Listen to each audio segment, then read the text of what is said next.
Mesdames, Messieurs, bonjour. Je vous retrouve pour une nouvelle émission Politique à la ferme, tournée en direct du Salon de l'Agriculture à la Porte de Versailles à Paris. Alors, effectivement, j'ai le plaisir, pour parler de politique et d'agriculture, d'accueillir Mireille Perrano. Bonjour.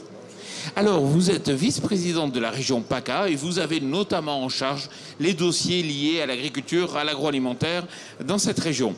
J'accueille aussi Michel Grégoire. Bonjour, il faut bien prendre le micro. Bonjour. Alors, vous êtes vice-président du conseil régional en région Rhône-Alpes et vous avez aussi en charge le dossier agriculture, puisque, effectivement, vous connaissez le secteur agricole. Vous avez été, je crois...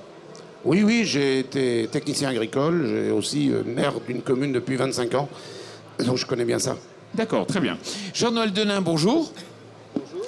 Vous êtes président de la FNAMS. En deux mots, la FNAMS, ça signifie? La FNAMS, c'est la Fédération nationale des agriculteurs multiplicateurs de semences. Et je suis aussi agriculteur, naturellement, producteur de semences. Exactement. Éric Nassier, bonjour. Bonjour. Vous nous venez tout droit des Landes pour nous parler de... De l'agriculture raisonnée et du forum des agriculteurs responsables et respectueux de l'environnement. Plus connu sous le nom de phare. Voilà. C'est bien ça. Alors, madame, je vais vous donner la parole en premier. Vous êtes en région PACA, on a bientôt des élections européennes, et je crois qu'il y a quelque chose qui vous chagrine sur ce thème. Oui, moi je regrette que les citoyens et les agriculteurs aussi d'ailleurs ne se sentent pas assez concernés par ces élections. On sait très bien que c'est l'élection nationale qui mobilise le moins, autour de 25% d'électeurs, parce qu'on ne sait pas, je pense qu'il y a deux raisons, on ne sait pas faire assez de pédagogie sur tout ce que l'Europe peut faire pour les citoyens. Et la deuxième chose, là ça concerne plus les agriculteurs, c'est trop compliqué l'Europe. Les dossiers sont trop compliqués et finalement personne ne s'y retrouve. Et c'est catastrophique. Aujourd'hui, on parle que de l'Europe sous l'aspect négatif. À tous les niveaux, que ce soit sur des questions politiques, par exemple, où il n'y a pas d'unanimité en matière de défense européenne ou d'existence par rapport à des crises comme la crise de l'Ukraine, et puis aussi souvent sur les secteurs agricoles, où on voit plutôt le côté négatif, parce que des fois, les politiques au niveau national surempilent au-dessus de la réglementation européenne de nouvelles réglementations, et souvent on dit c'est la faute à l'Europe, c'est injuste. Oui, c'est injuste, mais en même temps, c'est la conséquence de ce que je vous disais, c'est-à-dire trop compliqué, pas assez de pédagogie, et du coup, tous les côtés positifs, finalement, sont effacés par ce problème-là. Les gens ne se sentent pas du tout concernés, et les agriculteurs, pourtant, l'Europe, c'est quand même un bassin de consommateurs extraordinaire pour notre pays, et c'est aussi des aides, la PAC. Je vous rappelle que Stéphane Le Foll a quand même réussi à négocier cette PAC de sorte qu'on conserve la quasi-totalité de l'enveloppe précédente. Vous êtes issu du Parti socialiste? Oui, c'est ça. Je m'en serais douté. Michel Grégoire, vous aussi vous êtes socialiste. J'ai deux socialistes à la table là. Concrètement... Mais c'est pas dur dans les régions. Hein, non, dans les régions, effectivement, c'est les socialistes qui sont à la tête, aux manettes, comme on dit. Michel Grégoire, très concrètement, comment faites-vous pour accompagner le monde agricole? Comment faites-vous pour accompagner les agriculteurs qui doivent évoluer? Parce que le monde agricole mondial évolue. La PAC aussi a bougé. Comment vous faites pour les accompagner dans cette mutation? D'abord, il faut avoir une volonté régionale. Et moi, je me félicite déjà, puisqu'on parlait de l'Europe à l'instant, ma collègue, que la décision a été prise aussi par le gouvernement de transférer l'autorité de gestion des fonds européens, du FEADER, entre autres, en direction des régions. Et donc, à ce titre, je pense qu'on va gagner en lisibilité, en visibilité, en travail de concertation et aussi en travail de gestion, puisqu'on est cofinanceur, souvent, les régions, avec les départements, et que donc, à ce titre, on va pouvoir être plus proche de la réalité. En Rhône-Alpes, on travaille beaucoup de façon contractuelle avec les territoires, avec les filières. Et donc, aujourd'hui, eh bien, les premiers éléments qu'on peut dire, c'est que ça nous rapproche. Ça rapproche le politique de la réalité de terrain et de la réalité aussi économique, car je rappelle que le cœur quand même du FEADER, des fonds européens, c'est quand même en matière agricole la compétitivité des exploitations, et c'est pas un vain mot de le dire, hein, mais aussi c'est l'installation, c'est la transmission, c'est la vie des territoires, c'est le développement rural. Et nous, on s'engage à fond là-dedans parce que c'est une vraie opportunité pour redonner des couleurs à l'Europe, justement. Alors vous savez qu'en France, on est les champions pour opposer les types d'agriculture, la ferme des 1000 vaches, enfin toutes les questions de compétitivité, effectivement, sont souvent abordées avec un petit côté tabou.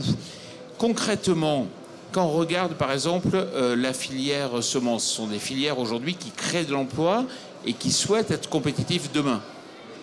Alors c'est vrai que la filière semences est une filière, on peut dire un peu d'excellence, hein, parce qu'elle contribue fortement à l'excédent de la balance commerciale. Je vous rappelle que la France est le premier pays exportateur de semences mondial, ce qui est quand même pas rien, et le premier pays européen producteur de semences. Donc on a quand même des atouts qui pèsent économiquement. Et c'est vrai qu'on est un petit peu inquiet dans l'avenir. Est-ce qu'on va pouvoir maintenir cette place-là dans 10 ans? Alors, c'est une réflexion qu'on a au sein de notre fédération. Est-ce que dans une échéance de 10 ans, avec toutes les contraintes réglementaires, qu'il ne faut quand même pas ignorer, l'évolution des contraintes réglementaires, tout ce qui est par rapport, entre autres, des traitements de semences, puisque ça nous concerne quand même... fortement, les établissements, comment traiter les semences. Et je voudrais rappeler quand même que c'est quand même pas le fruit du hasard si la France excelle dans ce domaine, puisque on a une interprofession qui s'appelle le GNIS, qui organise la production. Interprofession, ça veut bien dire ce que ça veut dire. D'un côté, les établissements, et de l'autre côté, les agriculteurs multiplicateurs, et aussi les utilisateurs. Et au sein de cette interprofession, on organise la production. Et c'est peut-être un des atouts quand même de notre pays, d'avoir une interprofession forte et efficace, qui permette... Donc, je pense qu'on est confiant dans l'avenir grâce à cette interprofession, si on sait bien l'utiliser. Deux agriculteurs, deux politiques, on va dire, même si vous êtes très ancré sur le territoire, quelle est la demande que vous pourriez leur faire? De la simplification, de la compétitivité, de façon concrète? Une question pour votre avenir. Une question pour notre avenir, c'est ce que je pense qu'il faut bien prendre en compte, les enjeux économiques. Les enjeux économiques, je vous l'ai dit, des entreprises performantes, des agriculteurs performants, un réseau performant.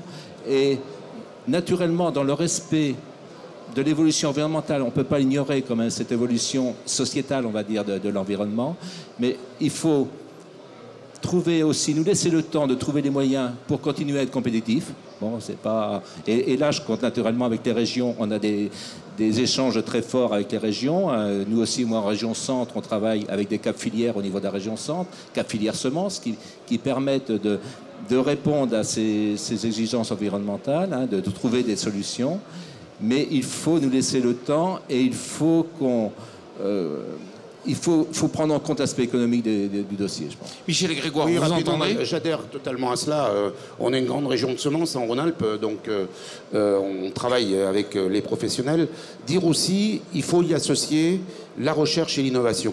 Et le secteur semences peut être une réponse en termes d'innovation, parce qu'on a un espace sans fin, j'allais dire, en matière de recherche et d'innovation au service de la compétitivité de nos exploitations et de l'excellence des produits. Bravo, parce que vous êtes sans langue de bois, c'est-à-dire vous allez clairement, l'innovation dans le secteur semences, il faut y aller, très clairement? Oui, parce que ça peut être des réponses à un moment donné où on veut, à l'inverse, nous, être réducteur sur la question des semences, et le travail qui est fait dans le schéma français du secteur semencier est une réponse, j'allais dire, positive en termes d'excellence, j'allais dire, agricole. Mais encore faut-il que ce soit effectivement viable et que nos exploitations puissent... qu'allais dire que la vulgarisation de ce travail serve la compétitivité de nos exploitations. On quitte la moitié est de la France pour aller vers l'ouest, vers le pays de la chalosse notamment, et des bons produits de la gastronomie. Donnez-nous votre avis là-dessus. Bon, nous, dans le réseau phare, notre objectif, c'est de promouvoir, d'être dans une démarche de progrès, de manière à faire une agriculture qui est compétitive, mais aussi respectueuse de l'environnement et de la société. Et pour ça, c'est un groupe sur lequel toutes les bonnes volontés sont acceptées. Et on communique entre agriculteurs, c'est-à-dire les progrès que l'on arrive à avoir sur une ferme, on les communique chez nos collègues, mais aussi, quand il y a besoin, on peut recevoir aussi des groupes de politiques, d'écoles, d'élèves ou de journalistes sur nos exploitations pour leur montrer comment on fait, comment on produit, et sans tabou sur nos exploitations. Parce que je crois que souvent on est sur des images d'Épinal et en fait il faut dire aux gens comment on travaille, leur expliquer. Il y a quand même des gens qui sont sérieux, qui travaillent dans ces domaines-là et on essaye de ne pas faire n'importe quoi. 2 minutes avant le début de cette émission, on avait échangé quelques idées. Vous m'aviez dit, attention, il y a des pays comme le Brésil, des pays qui sont vraiment en avance en matière de production, de compétitivité. Et nous, on a des contraintes qui nous permettent des fois d'avoir du mal à se battre sur le terrain mondial. Quelle est votre idée là-dessus ? Je peux donner un exemple, là, monsieur, ce que vous disiez sur le travail, la recherche et l'innovation. C'est bien de faire la recherche et l'innovation en France, mais encore faut-il pouvoir l'appliquer sur le terrain. Je peux donner un exemple, par exemple, en 2013, une société Géosis, où l'État a mis de l'argent, les régions ont mis de l'argent, les OPA ont mis de l'argent, on a créé des brevets. Les brevets ne sont pas possibles d'être mis en place en France, ça a été racheté par une société américaine. Nous, on a bossé, on a mis le brevet, les Américains aujourd'hui l'utilisent et viennent nous concurrencer. Et je pourrais donner un autre exemple, une autre société du même type qui a été achetée par des Indiens. Laquelle société ? Ça, c'était Géo6. Mais la seconde. On-Red, je vois. D'accord, voilà. OK. Et donc, c'est là où est la problématique. C'est-à-dire, après, comment on fait ? Vous avez parlé de la vulgarisation. Comment on fait et comment on le fait accepter. Voilà. Et ce que je voulais dire, voilà, nous, au niveau de la communication, ce qui nous fait râler des fois en tant qu'agriculteurs, c'est pas tant la contrainte que l'on nous met, mais c'est... On met une contrainte, mais en plus, on nous met au marché mondial. Je prendrai l'exemple de ces grandes plaines. Bon, le Brésil, on va prendre le Brésil par exemple, mais on peut aller trouver plus près. Le gaucho, nous, on ne l'utilise pas pour protéger les abeilles. Le thémique, on ne l'utilise pas pour protéger les abeilles. Donc ces insecticides, il faut bien expliquer. Voilà, les insecticides. Les OGM, on ne les utilise pas. L'atrazine, pareil, par rapport aux masses d'eau, on l'a arrêté. Et dans ces pays-là, ils utilisent toutes ces technologies et ils viennent sur le marché.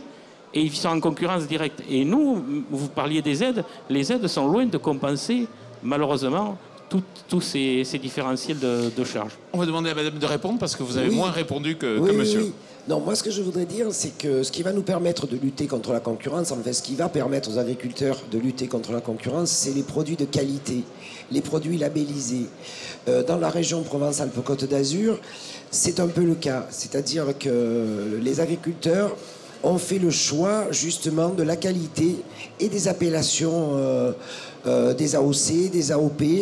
On en a énormément dans la région, ce qui permet de se positionner sur des prix qui sont justifiés par la qualité du produit et qui du coup souffrent moins de la concurrence dont parlait monsieur et qui est vrai. En même temps, on ne peut pas décider qu'en France on va faire n'importe quoi avec tous les produits sous prétexte que les autres le font. Je crois que, et vous parliez tout à l'heure d'opposer les agricultures. Moi, j'oppose rien du tout. Je crois que toutes les agricultures sont nécessaires. Chacune a sa vocation et son marché, sa clientèle, mais même l'agriculture extensive qui est nécessaire doit quand même respecter un certain nombre de règles. Tout à fait. Vous, en région PACA, je vais vous donner la parole, vous avez effectivement des touristes. C'est comme dans le Beaufort, par exemple.